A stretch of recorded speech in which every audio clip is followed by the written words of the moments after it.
Hello and welcome back again. कैसे हैं आप सभी? अच्छे ही होंगे।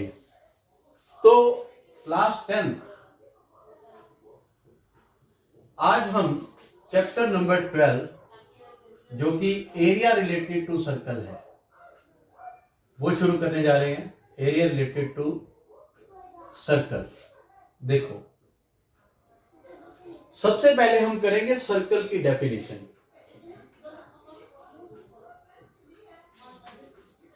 सबसे पहले करेंगे हम सर्कल की डेफिनेशन और उसकी शेप। ये सर्कल है, ये इसका सेंटर है।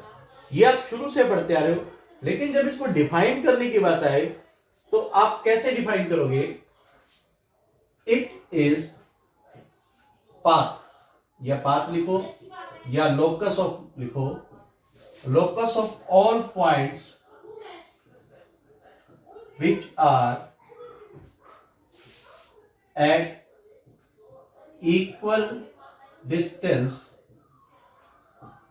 from a fixed point।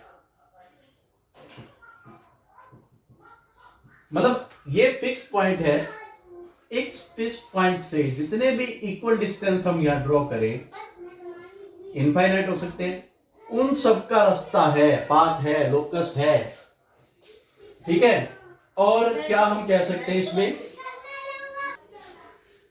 तो जो फिक्स पॉइंट होता है इसे हम बोलते हैं सेंटर, और फिक्स पॉइंट से जो डिस्टेंस होता है इसे बोलते हैं रेडियस। ठीक है। तो सबसे पहले सर्कल की डेफिनेशन बहुत जरूरी है समझने के लिए और करने के लिए। बहुत वास्ट चैप्टर है, बहुत मजेदार चैप्टर है। आंखों का ज्यादा इस्तेमाल होगा इसमें, मतलब फिगर्स को पहचानने के लिए कि कहां कौन सा शेप बनता है। ठीक है। अब सर्कल से रिलेटेड जो अगली चीज है वो है सरकमफेरेंस। ये जो बाउंड्री होती है ना, जैसे ये इस बाउंड्री की लेंथ को, लेंथ ऑफ बाउंड्री, इसे हम बोलते हैं सरकमफेरेंस। सरकमफेरेंस। ठीक है जी, बात क्लियर? और अगर मुझे इस सरकमफेरेंस को निकालना है तो मैं एक फार्मूला करूंगा यहां पर 2πr। बात क्लियर? यानी कि सरकमफेरेंस निकालनी है तो फार्मूला लगेगा 2πr। बात क्लियर? और अगर हम कहें कि इसका एरिया कितना होगा, इस सर्कल का कितना इसने ऑक्यूपाई कर रखा है स्पेस, तो उसे हम बोलेंगे एरिया, और एरिया का फार्मूला होगा πr स्क्वायर। क्या आपको बात समझ आई? इजी है? ठीक है, बिल्कुल क्लियर। चलो अब थोड़ा सा आपको और क्लियर करते हैं। यहां पर इससे रिलेटेड और भी बहुत सब जो बातें हैं वो हम करेंगे। अगर हम एक सर्कल के दो हिस्से कर दें, यानी कि ऐसे और ऐसे, तो हर एक हिस्सा सेमी सर्कल कहलाता है। दोनों हिस्से क्या कहलाएंगे?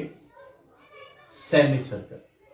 और सेमी सर्कल का जो एरिया होता है वो होता है πr²/2। ठीक है। और इसकी सरकमफेरेंस, थोड़ा ध्यान से समझना, मैं एक बात यहां बता रहा हूं। सरकमफेरेंस अगर हम गोलाई को ले तो वो होगी 2πr/2, यानी कि πr। लेकिन अगर बात की जाए पेरीमीटर की, तो इसकी पेरीमीटर क्या होगी? एक तो ये πr, और ये होगी इसकी बाउंड्री के साथ प्लस 2r। ठीक है। कई बार जो है सरकमफेरेंस भी कलेक्टिव में भी लिखी जाती है। अगर वो बोल दे कि फाइंड इट्स होल सरकमफेरेंस, तो हम ये फार्मूला लगाएंगे। ठीक है जी। चलिए अब सरकमफेरेंस से रिलेटेड कुछ इंपॉर्टेंट बात हम कर लेते हैं और आपको एक चीज समझाने की कोशिश करते हैं। देखो, सरकमफेरेंस से रिलेटेड मैं एक बात बता रहा था आपको। ये मेरे हाथ में ना एक राउंड शेप में, मतलब सर्कल शेप में एक वैसे ढक्कन है किसी डिब्बी का। देखो, जो इसकी जो बाउंड्री है ना, ये वाली बाउंड्री, इसको हम बोलते हैं सरकमफ्रेंस। क्या बोलते हैं? सरकमफ्रेंस। और ये वाला हिस्सा एरिया है। मैं आपको जो बात बताने जा रहा हूं उस पर थोड़ा फोकस करना कि जब देखो ये एक सरफेस पे ऐसे चलता है, ठीक है, जैसे मान लो मैं इसके थोड़ा सा ना ब्लैक निशान लगा देता हूं ताकि थोड़ा सा कुछ प्रिंट आ जाए। देखिए यहां से शुरू किया, मुश्किल है प्रिंट आना, चलो निशानी लगा लेते हैं। ये यहां से मूव करता गया ऐसे, जैसे ही ये यहां पर पहुंचा वापस तो इसने एक रोटेशन रिवोल्यूशन कंप्लीट कर ली। जो ये रिवोल्यूशन में ये जो डिस्टेंस है हमने लीनियर कर दिया, लेकिन ये डिस्टेंस हमेशा क्या होगा? सरकमफेरेंस होगा। अब आप सोच रहे होगे ढक्कन से क्यों समझाया?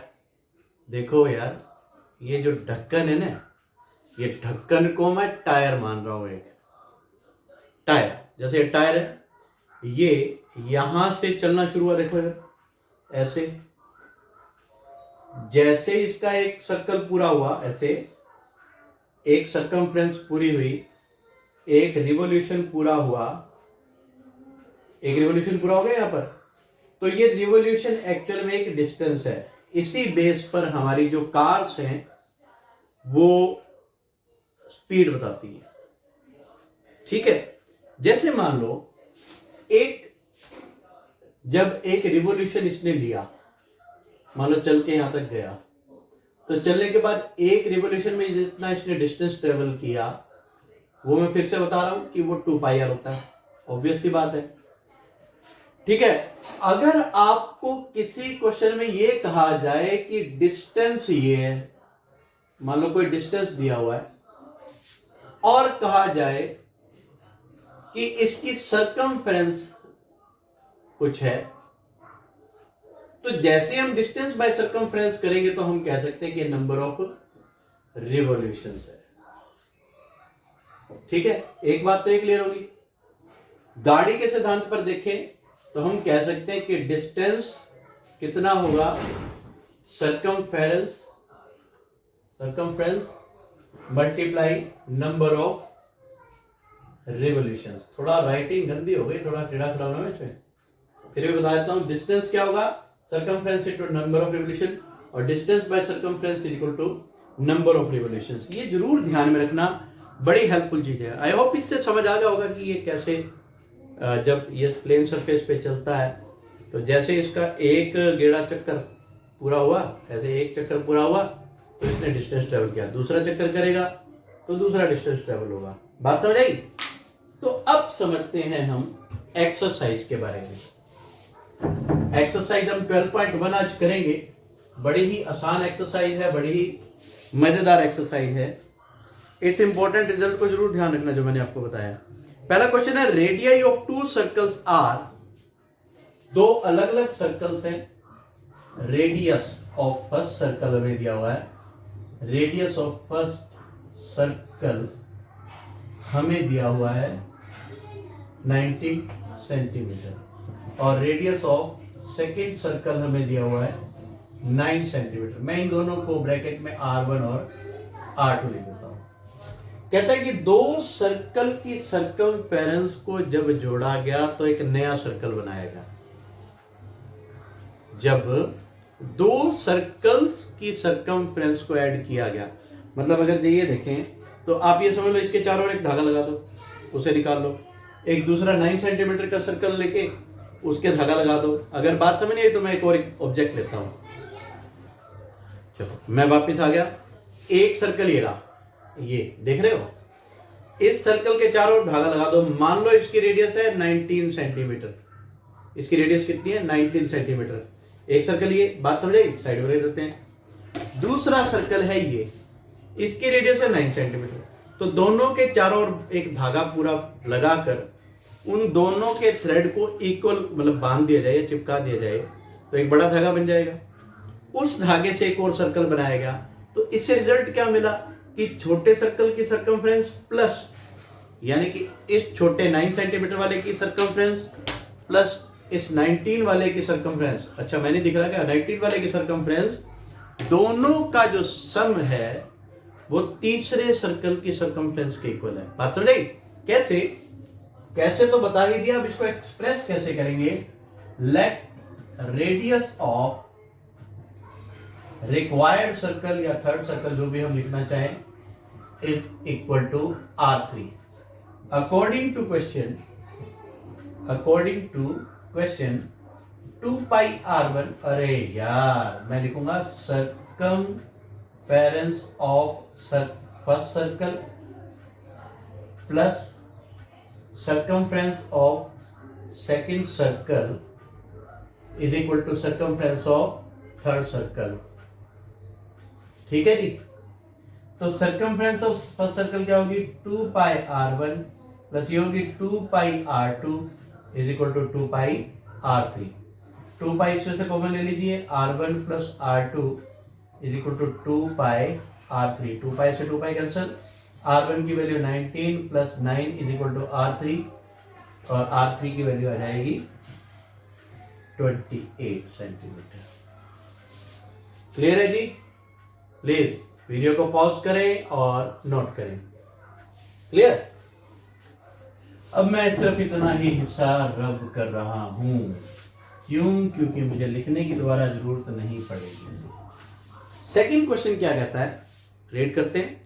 The radii of 2 circles are 8 centimetre and 6 centimetre respectively. यानी कि आपको कहा गया है कि दो अलग अलग सर्कल हैं जिनकी रेडियस है 8 सेंटीमीटर और दूसरे की 6 सेंटीमीटर, R1 और R2।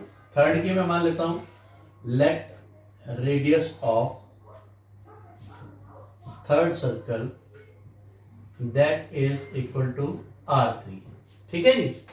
इसके बाद वो कहता है कि find the radius of the circle having area, मतलब एक तीसरा सर्कल है जिसका एरिया इन दोनों सर्कल्स के एरिया के इक्वल है।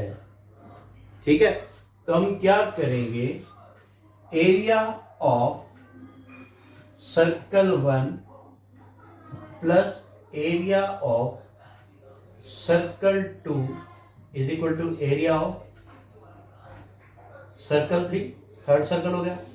ये हो गया हमारे पास पाई R1 स्क्वायर प्लस ये हो गया pi R2 square is equal to pi R3 square.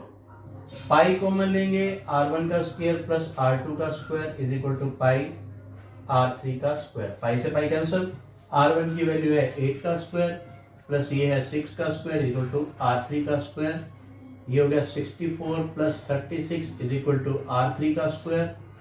100 under the root लगा दो, प्लस माइनस लगा दो, R3 यानी कि R3 आ गया plus minus 10, but R3 can not be minus 10, so radius of required circle is 10 centimetre. बिल्कुल पिछले question की तरह है, उसमें सर्कमफ्रेंस दिया था, इसमें आपको क्या दिया है, एरिया दिया। बात clear? Please pause the video and note it down. बच्चों थर्ड क्वेश्चन करवाने से पहले मैं एक बार कंसेप्ट करवाना चाहता हूं। ये कॉन्सेप्ट है कंसेंट्रिक सर्कल्स का। कॉन्सेंट्रिक सर्कल्स, कॉन्सेंट्रिक सर्कल्स वो होते हैं जिसका सेंटर एक हो। ठीक है, मैं एग्जांपल दिखाता हूं। आज तो मेरे पास एग्जांपल बहुत बढ़िया बढ़िया पड़ा, पहले से संभाल रखा मैंने। ये देखो, आप इस घड़ी को देख रहे हो ध्यान से, इसका ये सेंटर है, ये रहा, है ना। यहां तक अगर हम देखें तो एक सर्कल ये वाला, और यहां से यहां तक देखें तो एक सर्कल ये वाला, तो सर्कल हो गए। अगर मान लो ये पूरा का पूरा डिजाइन ना होता, यहां पर कोई प्लास्टिक लगा होता, तो ये बीच वाला रिंग बनता। ठीक है, रिंग बनता ना ये वाला, तो उसका एरिया अगर हमें निकालना होगा तो यहां तक का एरिया, मतलब पूरा एरिया, माइनस इस सर्कल का एरिया कर दो, तो इस डिजाइन वाले हिस्से का एरिया आ जाएगा। बात समझ गए? इसे रिंग बोलते हैं, रिंग। तो मैं यही बात आपको कह रहा था कि अगर इसकी रेडियस r1 है और इसकी रेडियस r2 है, तो इस रिंग का जो एरिया होगा वो क्या होगा? Area of ring will be outer area minus inner area. ठीक है, अब आउटर और इनर के लिए हम लिखेंगे पाई r2 square minus pi r1 square. ठीक है जी, इस कॉन्सेप्ट को भी नोट कर लीजिए, ताकि अब मैं आपको जो क्वेश्चन नंबर कौन सा है वो थर्ड करवा सकूं। थर्ड क्वेश्चन को पढ़ते हैं। कहते हैं the figure depicts an archery target marked with the 5 scoring areas from the centre outwards the gold, फिर रेड, फिर ब्लू, फिर ब्लैक, फिर व्हाइट। मतलब यह है कहने का कि एक सर्कल अंदर है, ये है गोल्ड कलर का, इसके बाहर जो सर्कल है ये है रेड का। ठीक है, फिर नेक्स्ट जो है वो है ब्लू कलर का, फिर जो नेक्स्ट है वो क्या है? ब्लैक है। एक बात बता देता हूं मैं, इस पर ना फ्रिक्शन कम होता है, इसलिए शेप पूरी नहीं बनती। और लास्ट है व्हाइट। यहां तक तो है क्वेश्चन हमारा, डायग्राम तक। ठीक है, वो कहता है कि the diameter of region representing the gold score, ये जो गोल्ड स्कोर है इसका डायमीटर देता है।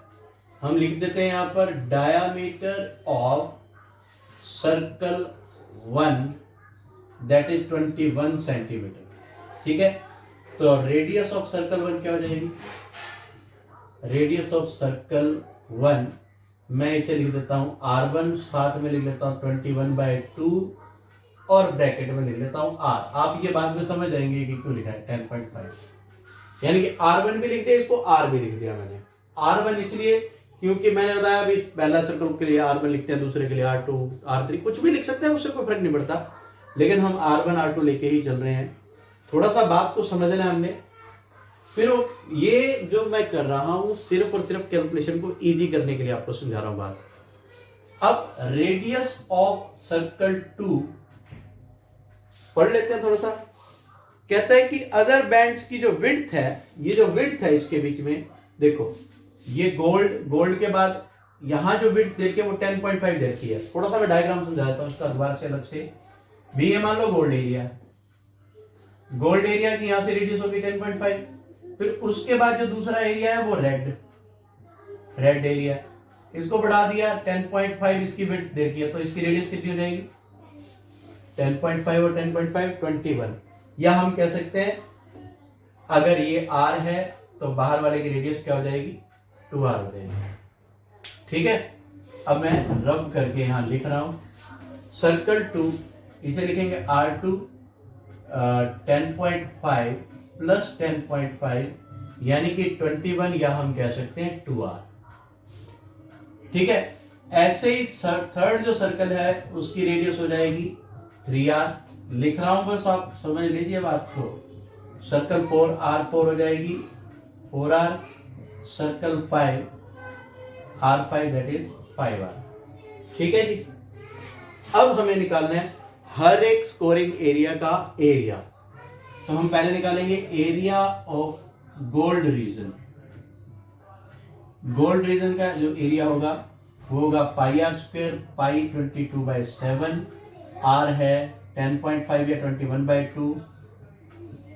ठीक है, 2 से इसे कैंसिल करेंगे 11, 3 मल्टीप्लाई कर देना, पहला सेंटीमीटर स्क्वायर आ जाएगा। ठीक है, अब हम निकालते हैं area of red region. Red region में देखो ये है रेड रीजन यहां तक, ये लाल रीजन है, तो इसके लिए हम क्या करेंगे? आउटर एरिया यानी कि pi r2 square minus pi r1 square. Pi को कॉमन ले लें तो यहां रह जाएगा r2 का square minus pi r1, pi cut गया, r1 का स्क्वायर। देखो r2 कितनी है? r2 ये रही, this is r2, this is 2r। Minus R1 कितनी है R, ठीक है जी।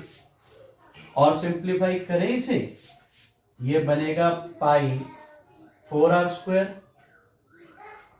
Minus R² pi into 3R², या हम कह सकते हैं 3πr²। देखो कैलकुलेशन कैसे इजी होगी, सिर्फ आपके पास यहां एक आंसर आया हो, यहां पे आंसर आया हो ना, ये वाला, इसको 3 से मल्टीप्लाई कर दो, आंसर आ जाएगा। सारे कैलकुलेट करने की जरूरत नहीं है, सिर्फ एक बार कैलकुलेट करो, यहां 3 आएगा। अब मान लो अपने को निकालना है ब्लू का area of blue region. Blue region के लिए area of circle 3 minus area of circle 2।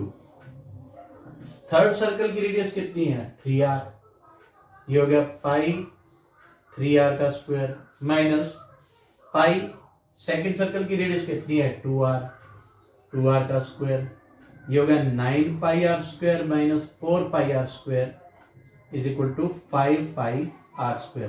लेकिन आप πr² पहले निकाल चुके हो, उसकी वैल्यू यहां पुट कर दो, इसका भी एरिया आ जाएगा ब्लू का।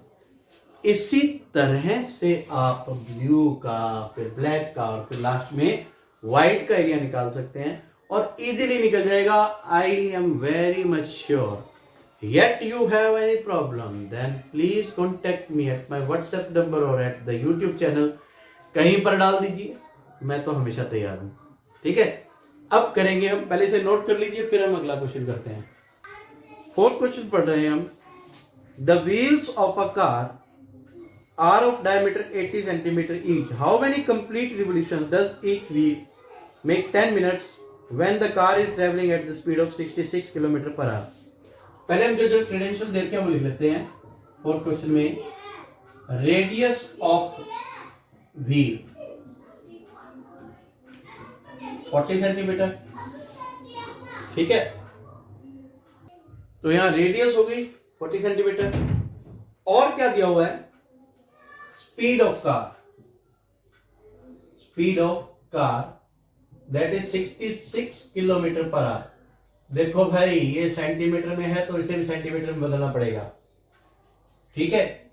स्पीड की बजाय हम पहले करते हैं, 1 घंटे में 66 किलोमीटर का डिस्टेंस ट्रेवल कर रहा है, तो इसका मतलब होगा 60 मिनट्स में डिस्टेंस ट्रेवल्ड कितना है, इन 60 मिनट डिस्टेंस ट्रेवल्ड कितना है 66 किलोमीटर। किलोमीटर को मीटर में बदलने के लिए 3 जीरो, फिर सेंटीमीटर में बदलने के लिए 2 जीरो और, ठीक है जी। इन 1 मिनट डिस्टेंस ट्रेवल 66 के पीछे 5 जीरो अपॉन 60, 0 से 0 कैंसल, 11 इंटू 3 4 जीरो, ये होगा सेंटीमीटर। अब है कितना 10 मिनट्स में, तो ये हो गया 11,000,000 इंटू 10, 11 के पीछे 5 जीरो सेंटीमीटर, ये आ गया डिस्टेंस हमारे पास, है ना।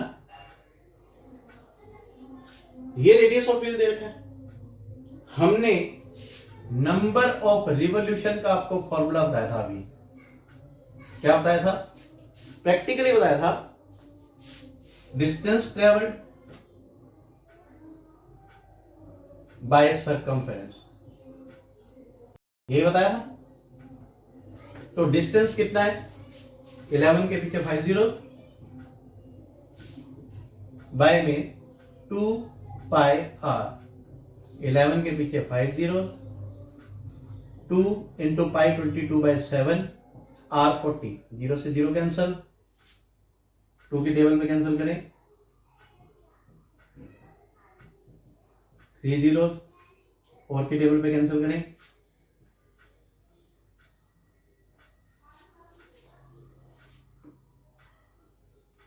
राइट, और 20, ये आएगा 1 2 3 12,750। फिर उसके बाद 12,750 ऊपर, 22 नीचे, 11 की टेबल पे इसको काट दो, 11 6, कुछ गड़बड़ सी लग रही है ना। बीच में एक कॉल आ गई थी, चलो हम इसे कैंसिल कर रहे थे। 11 6 फिर 11 फिर 1 और फिर 5 फिर 0, बस मल्टीप्लाई कर दो, आंसर आ जाएगा। मेरे ख्याल से 0 नहीं आएगी यहाँ पर, ठीक है। 11 पहले 2 पर जाएगा, 2 11 2 या 22, 11 1 1 1 5 0, ठीक है। फिर इसे कैंसिल करेंगे, 5 7 और लास्ट में किस पर जाएगा, 11, क्या यार कंफ्यूज होते हैं, 2 5 10, 2 7 45, मल्टीप्लाई कर दीजिए, आंसर आपके पास, ठीक है। Please pause the video and note it down. लेकिन मुझे अभी कुछ गड़बड़ लग रही है, कैलकुलेशन दोबारा कर देते हैं, इसके इजी वे से कर देते हैं ताकि कैलकुलेशन में भी कंफ्यूजन नहीं रहे। 11 2 4 5, 2 इंटू 22/7 इंटू R 40, 0 से 0 कैंसिल, 11 के पीछे 4 0 इंटू 7/2 इंटू 22 इंटू 4, 11 की टेबल पे जाएगा 1, फिर 4 0 पीछे। अब इसको कैलकुलेशन कर देना, सही आंसर आ जाएगा, ठीक है। Please pause the video, note it down. अब हम कर रहे हैं लास्ट क्वेश्चन। लास्ट क्वेश्चन में क्या कहता है, पेरीमीटर और एरिया जो है वो न्यूमेरिकल इक्वल है। पेरीमीटर होता है पाई आर स्क्वायर और एरिया होता है पाई आर स्क्वायर और पेरीमीटर इसकी होती है 2 पाई आर। पाई से पाई कैंसल, आर स्क्वायर से आर कैंसल, तो रेडियस आ जाएगी 2। यूनिट्स है तो यूनिट, सेंटीमीटर है तो सेंटीमीटर। इसके साथ ही हमारी 12.1 कंप्लीट होती है। आपने जो है ये करनी है, कोई डाउट हो तो प्लीज मुझे व्हाट्सएप करें। नंबर आपको फिर से बता देता हूं, 9467920004। Thanks and have a very wonderful time. God bless you all.